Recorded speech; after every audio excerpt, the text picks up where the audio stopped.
Hello, folks. This is Raj Sastri from Raj Option Trading. Today, I want to talk about one of my favorite fintech play. The company is called StoneCo, ticker symbol STNE. So it's into software application, in the fintech space, and company is based in Brazil. And according to the Globe Newswire, the fintech market is going to grow at a compounded annual growth of 23.58, in coming years. So this StoneCo is in a sweet spot. It's into fintech. It also enables the e-commerce platform, and in Brazil, this fintech is really growing. It's got one or two competitors, but it's a good company. So with that, let's deep dive into this company and see what it offers. StoneCo, it engages in provisioning of financial technology, which is a fintech space. It helps partners to conduct electronic commerce across in-store, online, mobile, all these platforms. It's got a cloud-based platform, think SaaS, and it also helps with the automation of business processes at the point of sale. And also it's got proprietary solutions that are, called Stone Hub, which offers hyper local sales and services. So basically, it's a good fintech play. It's got a cloud platform, and the stock price is around $71. Market cap is around $22 billion. As you can see here, company was started back in 2019 or 2018, and its stock price has done pretty nicely over the period of time. It's got couple bumps, as you can see here, up, down, a little bit up and down, but overall higher highs, and really nice chart here. And the CEO is Thiago Das, and he's got some good history. He has been CEO of this company since 2017. Before that, he was a operations chief operations officer and also CFO of this company. So he's got a good history with the company even before the IPO.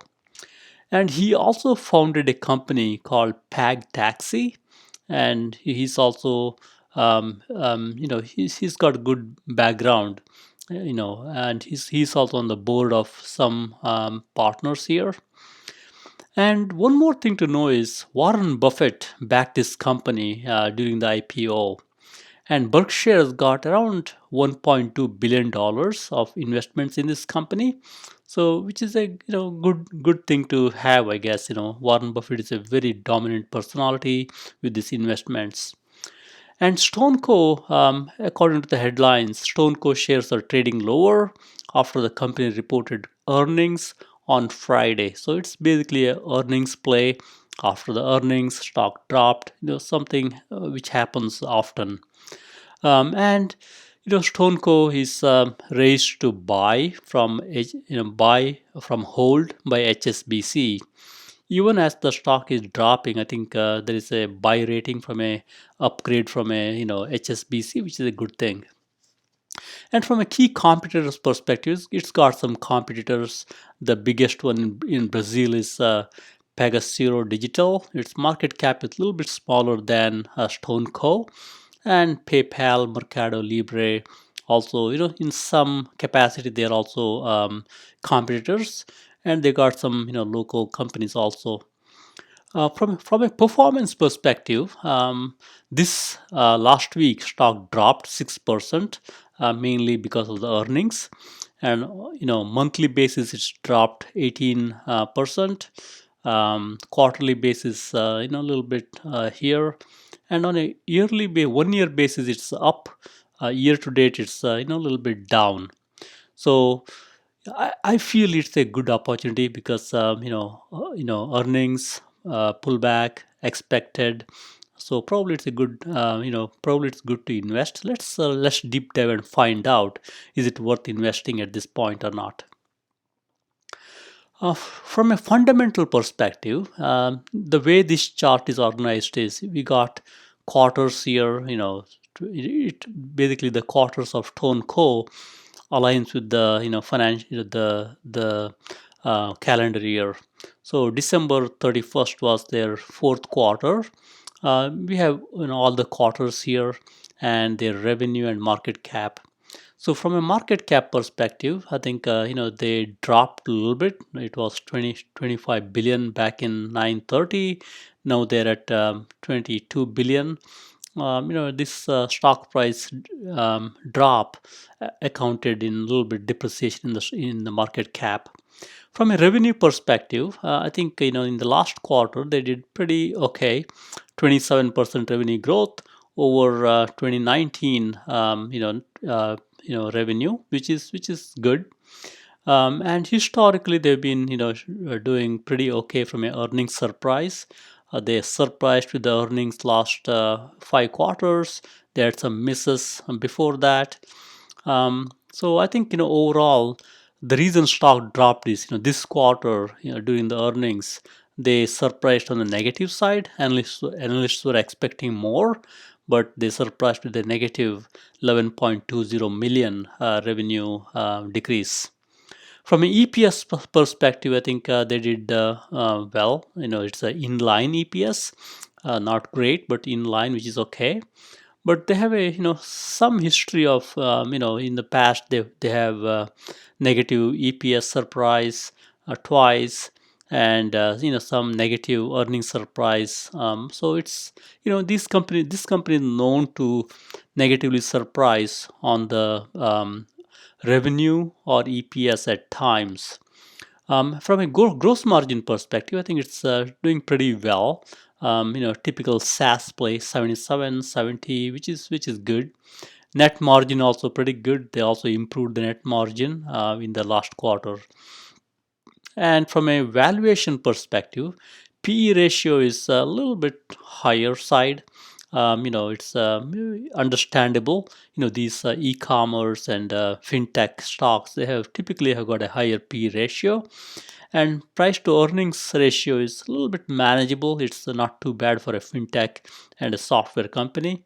Earnings per share, they're making money. They got 61 cent earnings per share, which is good. From a shares outstanding perspective, there are no red flags. It's not a huge outstanding amount. It's manageable, which is kind of what they've been having in the past. So not bad at all. Overall, by looking at this chart, I feel stock is okay. It could not do well on the revenue surprise, but otherwise, they're tracking pretty well by looking at their history. Now let's look into the earnings transcript itself and what the company has to say and what their outlook. From an earnings perspective, the CEO talked passionately about they are looking at three important steps, and number one, they also said they want to offer a complete set of financial solutions through the world-class technology, their cloud and SaaS platform, mainly to all the SMB type business in Brazil. And they also acquired a company called Links. I think because of that, they could do a lot of these fintech type transactions, which is good. And they also have a software called Pagar.me for some of these fintech type solutions. And also, they're also looking at one more thing right now. How can we drive more customer to our merchants? So these guys are helping a lot of SMB customers. They're trying to see how can they drive more customers, which is a good, a solution or a challenge to solve that can help them very well. And they are adding more and more customers. As you can see, they added almost 114,000 clients, which is 4 times more than 2019, which is a good story. Adding more merchants is always good. And they also added more software clients, almost 3 times of 2019 levels. Overall, from a story perspective, so far everything looks good.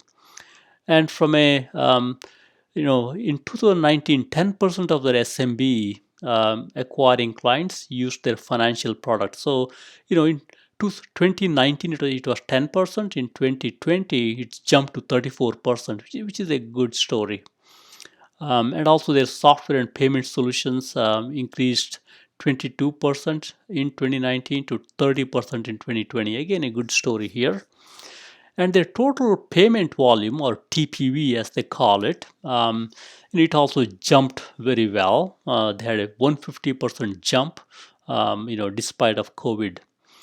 And TPV volume up 60% year over year, and total revenue itself jumped 27%, and the revenue excluding some financial income, it jumped by 32%. Overall, I feel it's a good story. They got the clients and merchants increased, the TPV, the total payment volume also increased. So it's a overall good story, and revenue also, there is a revenue growth. From a business outlook perspective, they're expecting their business to accelerate, revenue to accelerate, and they also want to invest heavily into their business to build the capabilities, which is very much required in this industry. Everybody's they are investing in R&D, and StoneCo also want to invest in R&D, and they want to cross mark of 1 million active clients in their platform, and they also want to increase their take rate, which is a good thing to do. And they want to increase their total revenue significantly, which is a good thing, and they want to grow their sales force and their technology teams, and net margin is going to be similar. I think they had around 27% or so, and tax rate is also similar. So overall, if you look at this, they will increase the investments and they will add more customers. Their revenue will also increase significantly. I feel it's a good story. This company has got good vision. They know what needs to be done, and they want to do it, which is a good story. Overall, I feel it's a bullish tone in the earnings transcript, even though they missed on the revenue in Q4. Now let's look at their performance itself and see how is the performance. From a yearly basis, 2021, just 2 months or so, stock is down 14%. 2020 stock jumped 110%.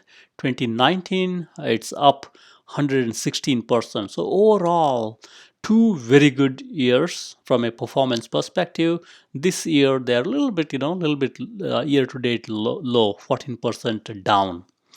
So now let's look at monthly performance and see if we can spot some things here. From a monthly performance, March is a really bad month for them, especially with the earnings. They dropped 16% in March, and in January also they dropped 14%, as you can see here. Some drop in October, not a big deal. And they last March also they dropped huge 45%. Some of this probably the COVID scare, I would think, and they also dropped in February and also in December. So what I'm making from this is really these type of drops is not not a surprise for this company. In fact, they dropped so much in March, they bounced back. So I feel pretty confident so far. This drop itself could be a buying opportunity because this company has got history of dropping from a share price perspective and bouncing back. Now, if you look at weekly performance, they dropped in February. They dropped again in March. Which is not I mean, it's not good, but I think it's a buying opportunity in my mind. They also dropped back in January. And also in December a little bit. So I feel it's a normal pullback, because we don't want company to be ahead of itself, which is okay. And from a daily performance perspective, stock dropped 6% after the earnings on Friday, and it also dropped 8 9% back in 8th of March. So it's kind of dropping in March generally, as you can see here. Looks like March is typically, after the, March is a little bit bad month for this company historically by looking at March back in 2020 also.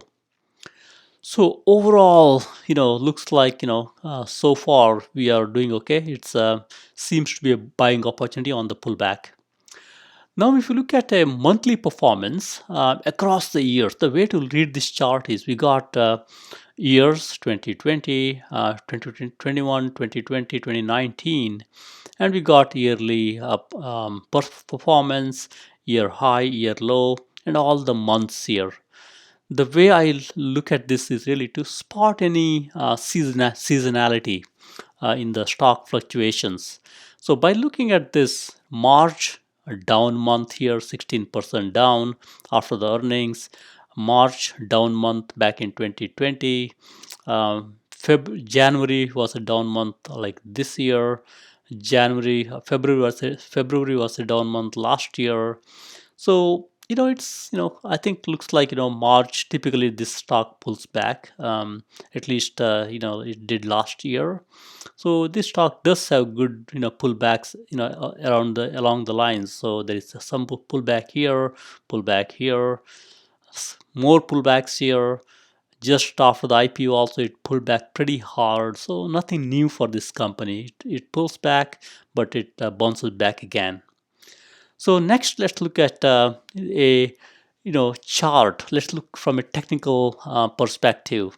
So as you look at this chart here, they had earnings here. Stock kind of did okay. One more earnings here. Stock kind of traded a little bit sideways, but did okay. One more earnings here. Stock pulled back, then bounced back up again. Now we have earnings coming up here. So from a RSI perspective, relative strength perspective, stock is relatively over sold at this point, because as you could have seen in the previous slide, stock was selling off in March. That brought this stock to be oversold territory. So it's a good time to buy. Historically, whenever it's oversold, it kind of pulled back up. So oversold here, went up, oversold here. I'm sure it'll pick up again and go up. Typically, the stock is making higher highs normally, so it should go back up in my mind. And from an implied wall, implied wall drops typically after the earnings. We call it IV crush, which is understandable. And from a DMI perspective, it's very typical. Typically after the big price drop, the DMI chart will look ugly. The blue line is below the red line, and ADX is going up. Very typical, during the crashes, which is understandable. So as stocks makes its way up, this blue line is going to go up above red line, which is a bullish sign.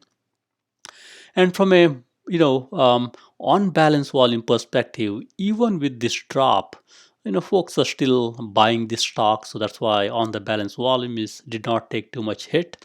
It's a little bit down, but it's it's okay. It's people are not too much afraid at this point. They're still buying. And from a chocolate money flow perspective, I think smart money is flowing into the stock. As you can see here, in March, even though stock dropped, smart money kind of, is still buying the stock, which is a good story. And the yellow line here is really, it's ATR, average true range, between the daily range, which went up because of the stock drop, which is okay. I focused more on this line here, which is a blue line here, which is chocolate money flow itself, which indicates money is flowing into the stock, which is a good sign. So overall, from a technical perspective, I feel comfortable with this stock. Good pullback, good buying opportunity. I wanted to buy this stock. I was waiting for this earnings. It's a good opportunity to add to my position. So now, after hearing, all this and looking at the chart, looking at the fundamentals, looking at what companies said during the earnings, what we can make out. company has a history of missing EPS at times, or the revenue itself at times. So I think it does it once in a while. So typically it always bounces back. And this company, this pullback appears to be a buying opportunity. We did not see too much negative. Companies talking about adding more and more clients and merchants. They want to invest more into their technology, and they want to, significantly increase their revenue. They're saying all good things, which is a good story. So with that, I recommend buying this stock on a pullback. You can, buy a small position and keep watching it and add to your position as we go forward. With that, thank you very much. Happy investing.